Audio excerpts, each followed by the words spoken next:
Begin the current Daf, Masech Yoma Daf Samach Zayin, begin on the bottom of the base, two lines up from the bottom of the Yomah. We will continue with the halacha. The next Mishnah, again continuing on the theme of the avodas hayom of Yom Kippurim regarding the Sar La'azazel. She's corresponds to Bekazik and Cheskel to enter the B'chaim, Shem Mishran is today's Daf, should be Schus B'tinig and Rudis, should be Le'il Nishmas Hinda Leia Basel Yom Baruch, Benitsky, should be Aliyas Neshama. Some things we're discussing today's Daf are, as we said, continue on the Seder of the Sar Mishnah.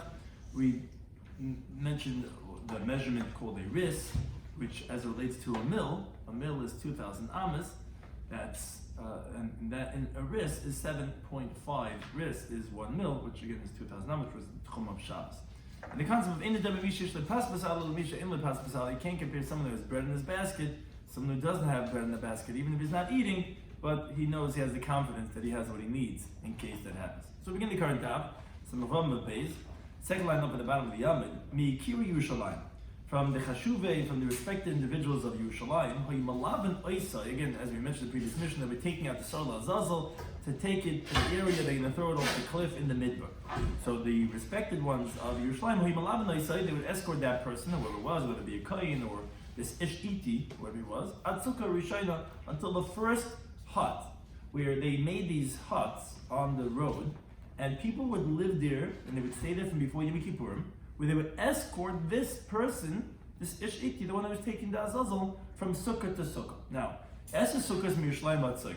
There were these 10 huts from Yerushalayim until the cliff, which was an area of, as we continue to Samach Zayin Aleph, Tishim Ris, 90 Ris was from Yerushalayim until the Tzuk, until the cliff, which, as we mentioned, Shivo Mechza L'chol mil, there was 7.5 ris for every single mil. So it comes out for the 90 ris that we said was this distance was 12 mil, which that's essentially 11 stops.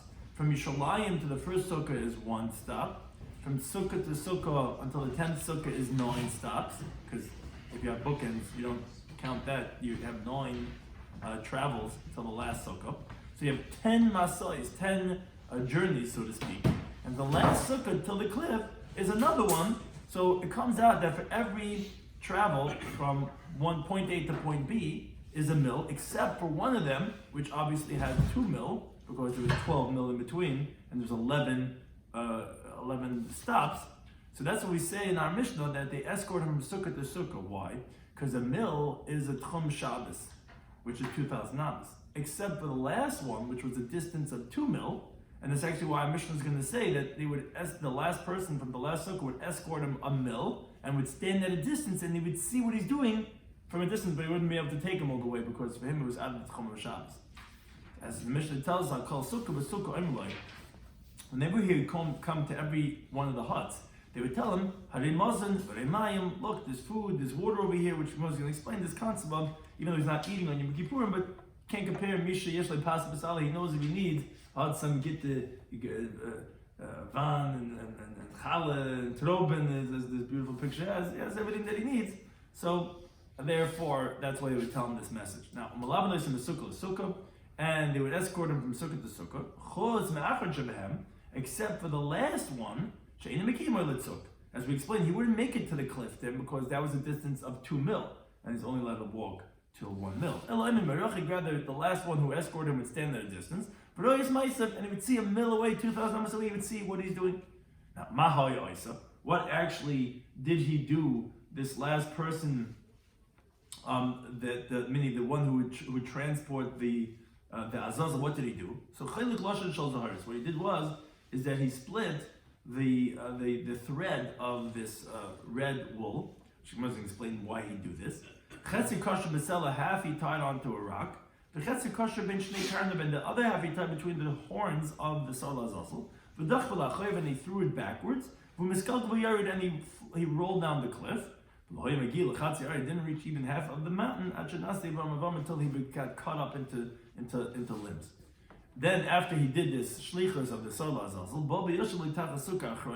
he would come and he would sit under the last hut until it got dark. Now, as Rashi points out, although generally someone that leaves the tchum, even with permission, he only has 2,000 amas from the place that he left with permission. So here we said he went. The last hut is it's 2 tchumen. It's 4,000 amas. It's 2 mil away from the cliff. That's why he said the last guy could only transport him halfway. So how was he able to come back? So Rashi says here they permitted him. First of all, he's very weak and he's very hungry because he's fasting and he had all this traveling he did. Additionally, he's afraid to stand there in the midbar all alone when it gets dark. And because of that, they were lenient and they let him go back to the last hut. Now, from when is it, as the pasuk says in Vayikra Zayin, it says whoever sends the higot, then it says he's going to become tamei and his garments are going to become tamei. So when is it that his garments become tamei? So the Tanakh says the moment he leaves the walls of Yerushalayim on his way out to the midbar, then his garment become tamei. Shimon says no, from when he pushes the animal off the cliff, that's the moment that is considered Hamashalech Asasar, and that's when his garment become tamei. Now, regarding the halacha of the Mishnah, we had quoted an opinion, and the Gemara brings it as a machlekes. We said in our Mishnah, as the first opinion here is going to quote, there were Eser Sukkos, there was 10 huts, and there was 12 mil. That's the Remeir. So again, that's like as we have here in this thing, you have in Yerushalayim, you have 12 mil, and you have 1, 2, 3, 4, 5, 6, 7, 8, 9, 10 huts. So you have from Yerushalayim to the first hut is 1 mil. And again, they could everyone's escorting him. He's going with an entourage, but they don't have a heter to be Michal Shabbos, so they could all go with him 1 mil to the next hut, to the next hut, to the next hut. The last one could take him only halfway, which is then a mil away, and he would stand at a distance and watch him do what he did from the tzayf. That's Reb Meir.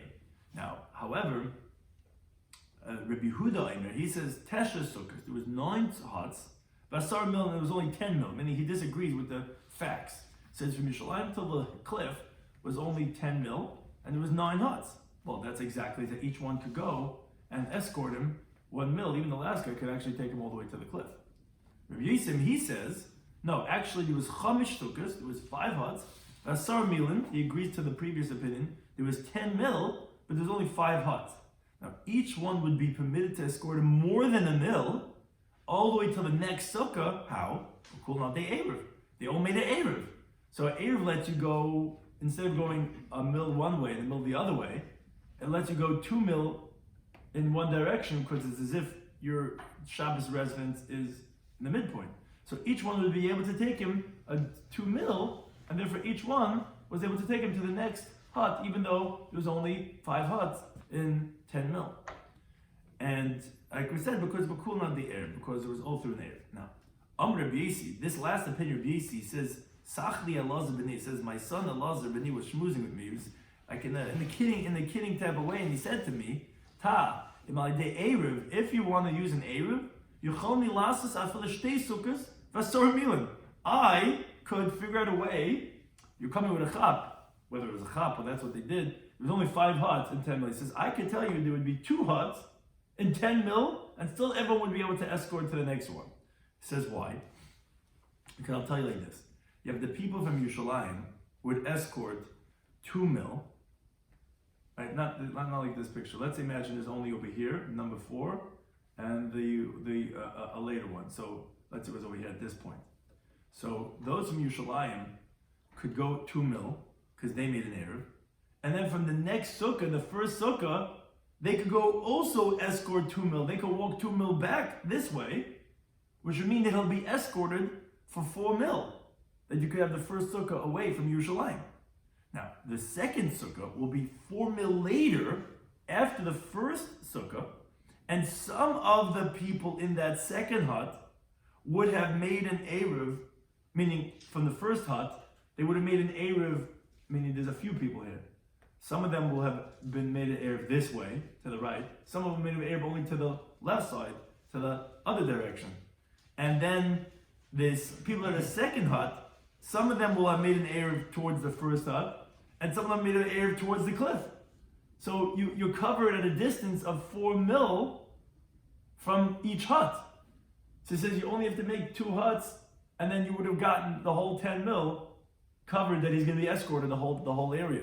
Because some of them are walking one way, and therefore they can escort him that area, and some of them are making it the other way. So it says, if you want to have such a chap that you're having 5 sukkahs, instead of like all the other opinions, they're having 10 sukkahs, 9 sukkahs, whatever, I could have you 2 sukkahs in 10 mil, and they can be escorted the whole thing.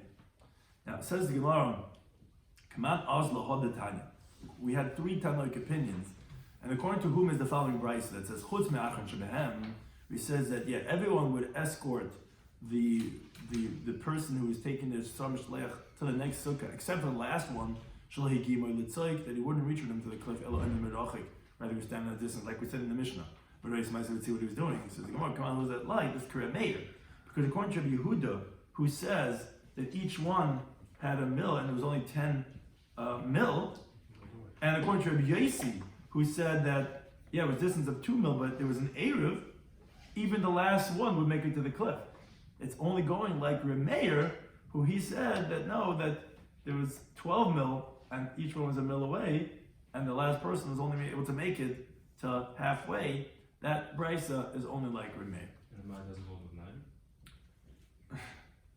9? Of course, it was like an Eruv. Questions you want to know why he didn't say that? It's a good question.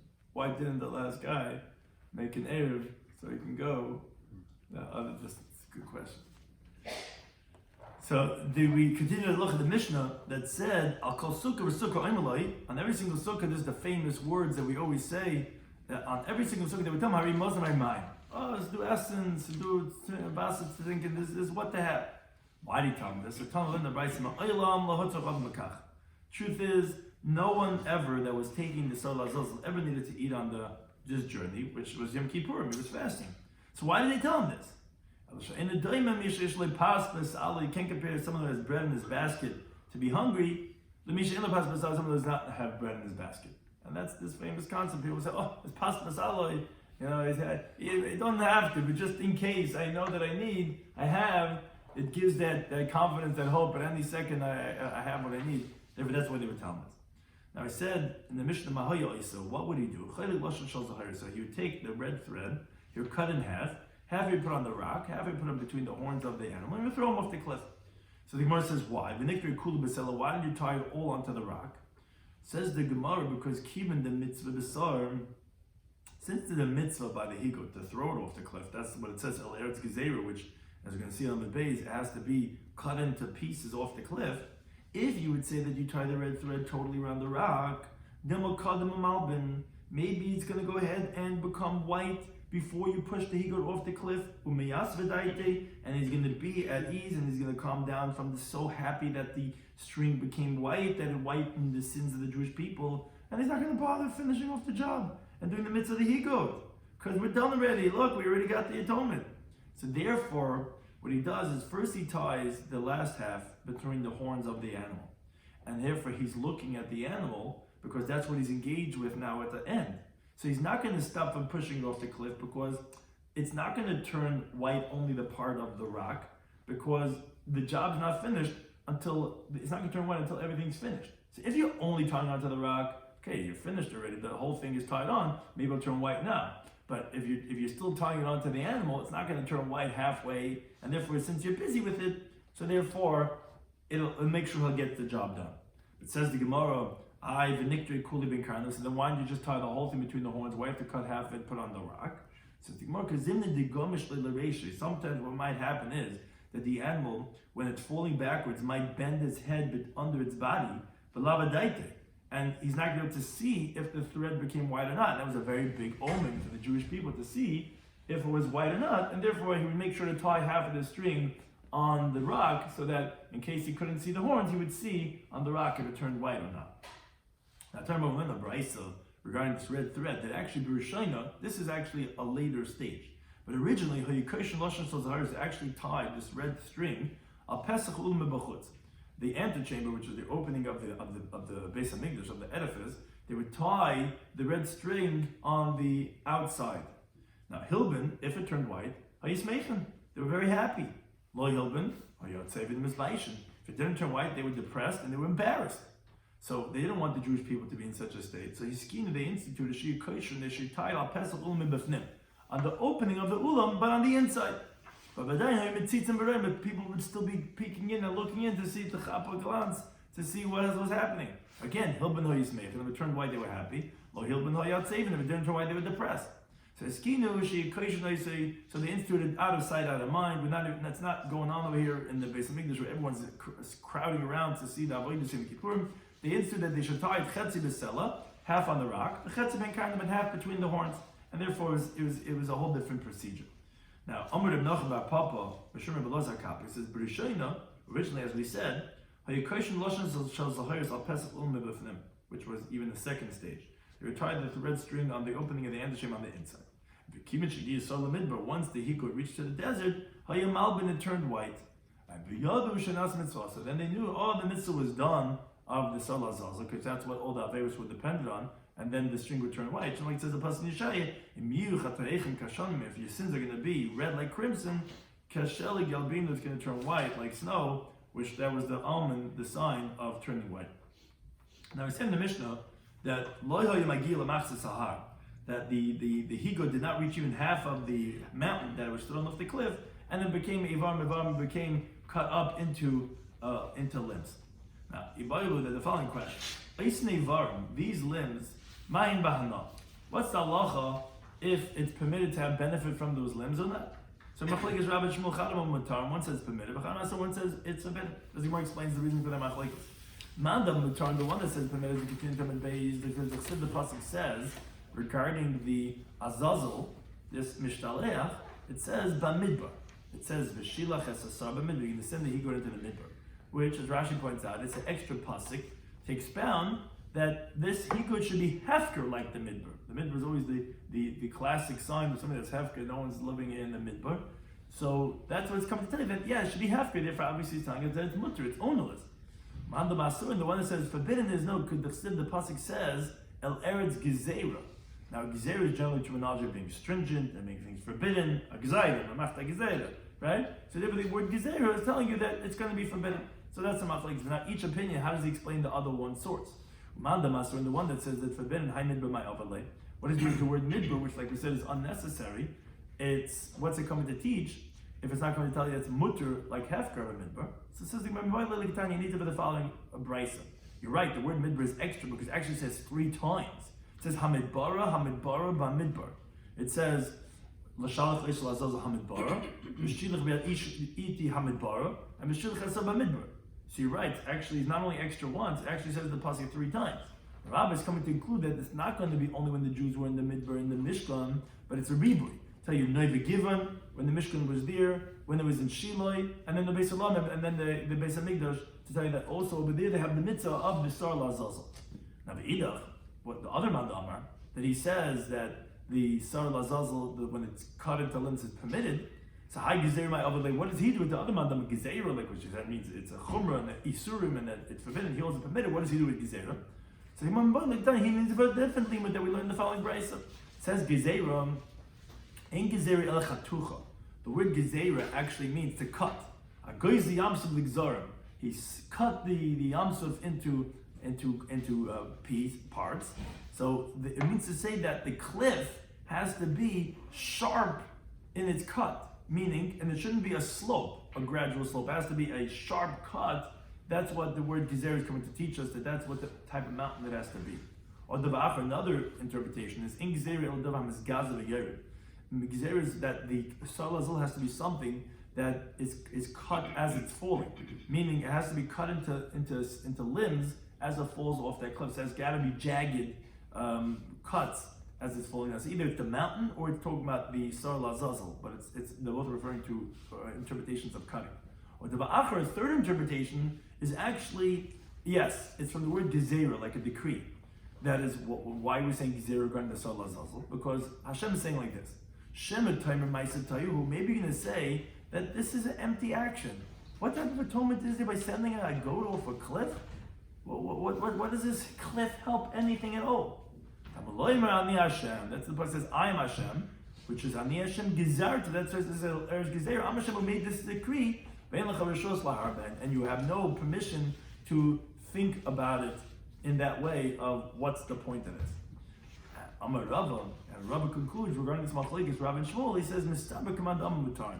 Logic would tell us like whichever one is the one that said that it was permitted these limbs after it gets cut up, because Amar Torah shalech letakala.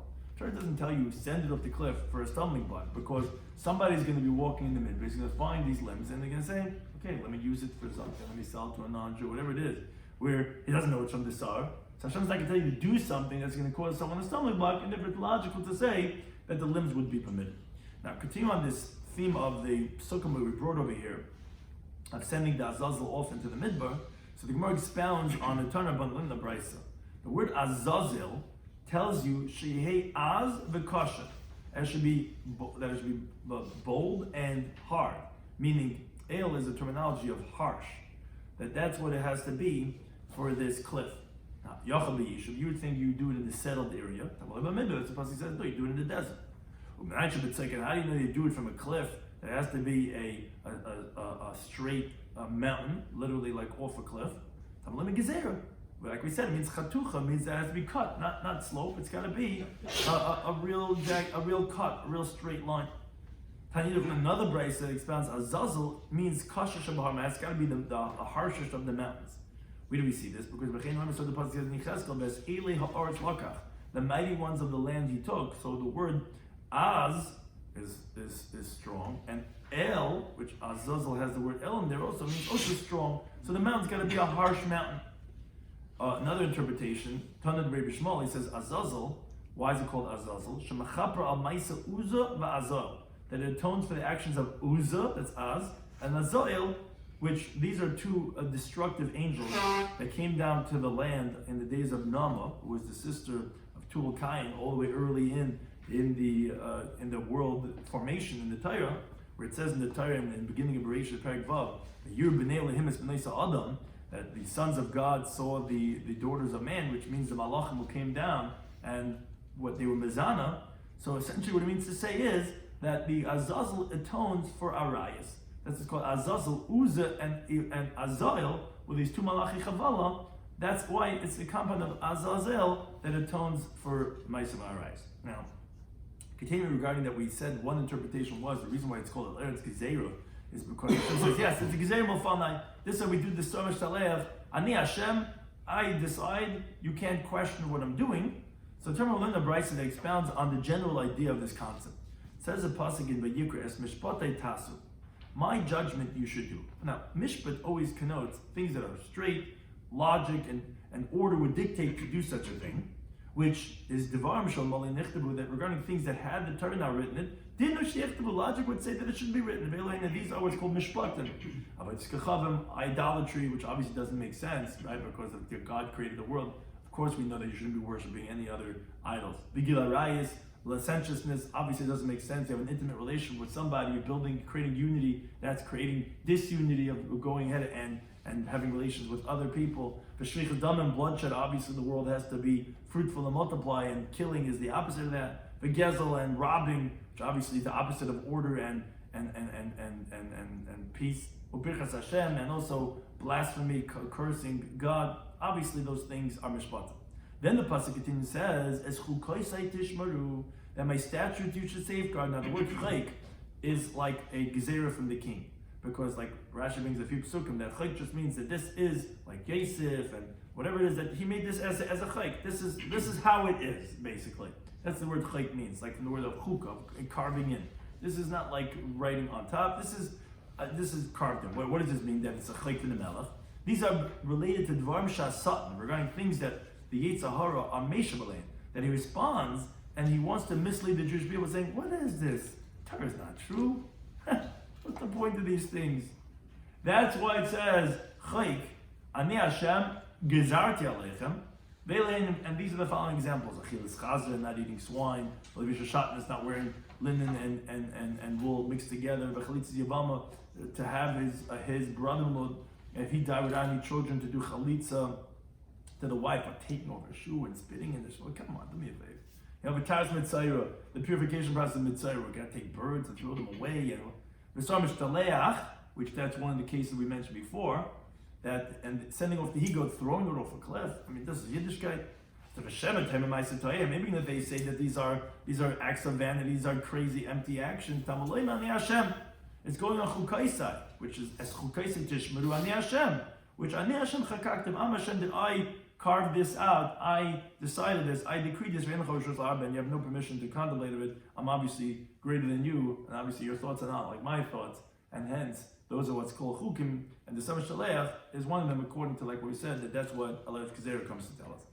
Now he said in the Mishnah The pasuk says that the one who takes out the sar lazazel, his garments are going to have to be washed because it's become tummy. So the question is, does the one who's taking the azazel, at what point does his garments become tummy? So we have a machlokes in the Mishnah. One opinion said from when he leaves the walls of Yerushalayim. The other opinion says that when he comes to the mountain. Now, Talmud in the Brisa, Hamashaleach, the one who's sending the azazel, Matam Bugadim, yes, his garments are going to become tummy. But the Eno Shaleach is a Mashaleach. But the one who sends the sender, meaning the one who's escorting him from Yerushalayim, so they're like sending him off, they're not Matam Bugadim. Their garments never become tummy. Now, you would think that when he leaves the walls of the courtyard of the Beis Hamikdash, that from that point on already his garments would become tamei. No, it says hamashaleach, which Rashi explains. That sounds like that he already sent it towards the midbar. When you leave the Azar, you didn't really send it; you barely got anywhere. Now, we only had that pasuk of the one who sent it. I would think, okay, it's only sent until you got till the cliff. So it says, and the one who's going to send it. Okay, so what does that mean? It means somewhere in the middle. From when he leaves the walls of Yerushalayim, that's the Rabbi Yehuda. That's one opinion. That's like we have in the Mishnah. Now, Rabbi Yosi, he says, no, it says Azazel, and it says V'chibes. What does that mean? Until you reach, like Azazel, we said, means the mountain has to be Az, and El has to be a strong mountain. So that means to say you have to reach the cliff, and then V'chibes, and then you have to wash the garments. Which means to say only when you reach the cliff, then you're going to have to. Which, that's another opinion. A third opinion, Shimon Nevi says, no, it says in the pasuk, the one who sends the ego to the La'azazel, he's going to have to wash his garments. So he understands it's only when Zorkim B'Bas Rosh, when you throw it off at one shot, Matam Begadim, and then you're going to have to, then your garments become tummy. So he holds, as Rashi explains, that pushing it and throwing it off the cliff, that's the shiluach, that's the sending off the Azazel. So therefore, in three opinions. You have Rabbi Yehuda and the Tanakama and our Mishnah, it's when he leaves the wall of Yerushalayim. Rabbi Bisi says until you reach the cliff. And Shimon says no, it's not even when you get to the cliff, it's when you actually throw it off the cliff. That's the send-off of the halacha, that then the begadim become tummy. Now continue the halacha, the next Mishnah, which continues on this avodah, but going back to the first part of the order that we had mentioned regarding the avodah of the Kohen Gadol, which says the Mishnah, Baloi, and this is after sending off the Samash Talech, while it's being taken to the mountain, meaning that they would send off the Samash Talech, but again, that took a while for that person to get there, but the Kohen Gadol is not twiddling his thumbs all that time. Kohen Gadol was doing something else in that interim. So, Baloi Eitzel Parvasar Nasrafim. At that time, after they sent over the Mishtalech, wherever he's taking, it takes a while till he gets there and does his job, so he would come to his bull and the he-goat, which are not burnt yet, they're called the Parman of Asiman Srafim, they're going to be burned. He comes to them and Quran, and he would go ahead and tear them open, and he would take out their sacrificial parts, their fats, and Nassim B'Megas, he put into a bowl that's from the Kli Sharis, and he sacrificed it on the altar, like it says in the Pasuk, now the Gemara is going to ask, but actually at this point he can't get sacrificed. So the Gemara will have to address that. But be that as it may, after he took out the sacrificial parts, so he has all these limbs of this animal, which is really still whole. He just tore it open to get the sacrificial parts. So koloin, he would weave them b'maklois, like a weaving, because you have these four people that were carrying on two poles.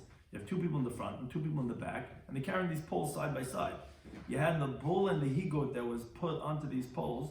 They were like woven one into the other, and they would fold it one into the other like a weave. And the animals were whole. Again, like just that they tore open the stomach to take out the sacrificial parts, as the Gemara says that they would take them out shleiman, they were whole. And but see in the base of Sreifa, and they would take them out to the area out of Yerushalayim, to the place of where these parma and siman srafa would be burned. Now,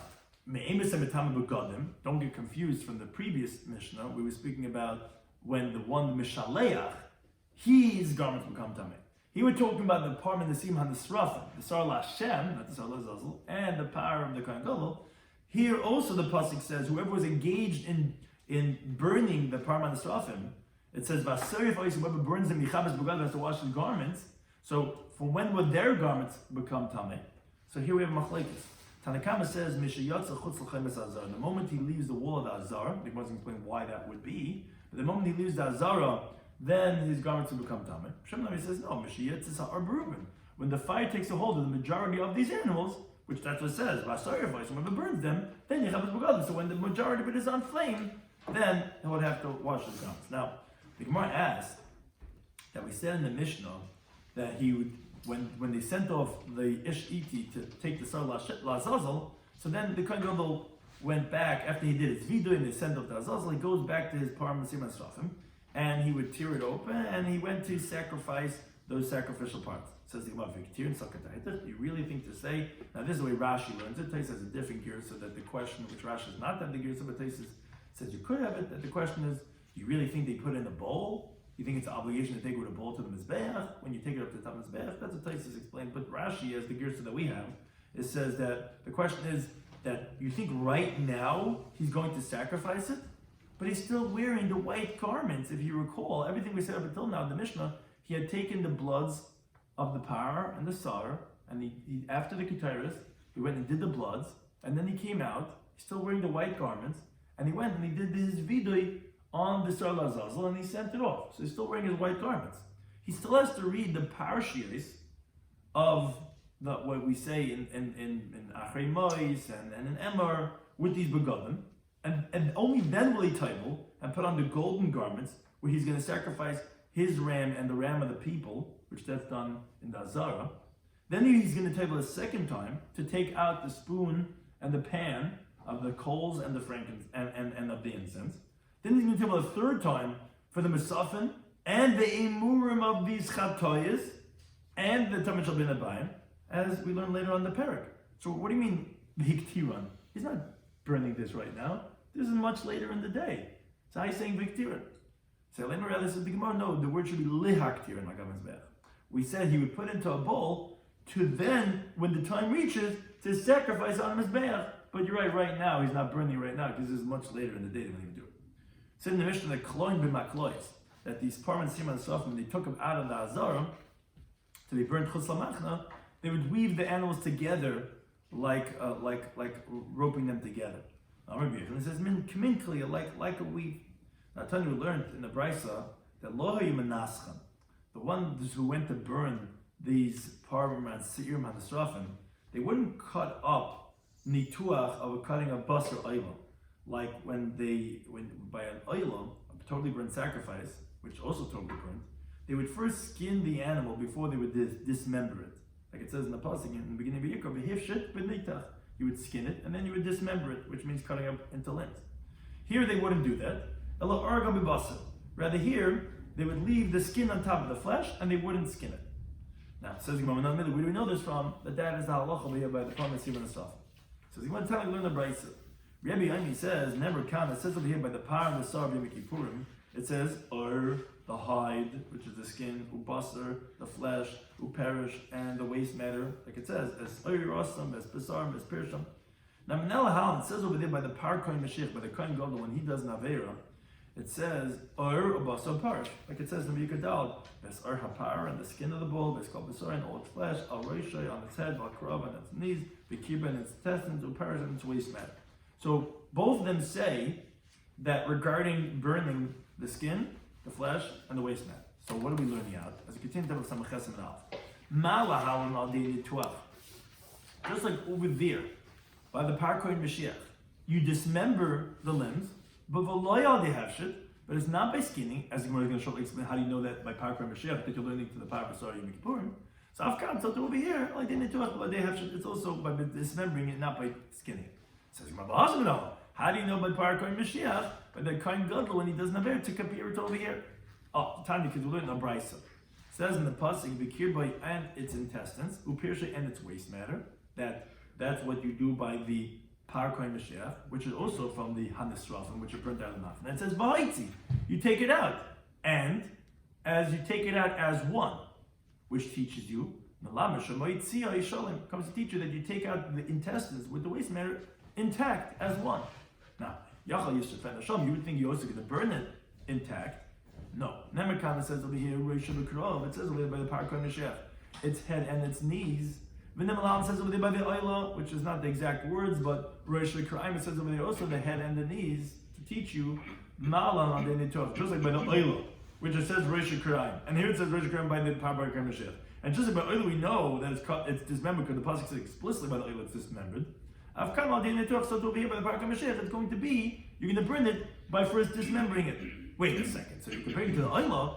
Just like over there, you first skin it.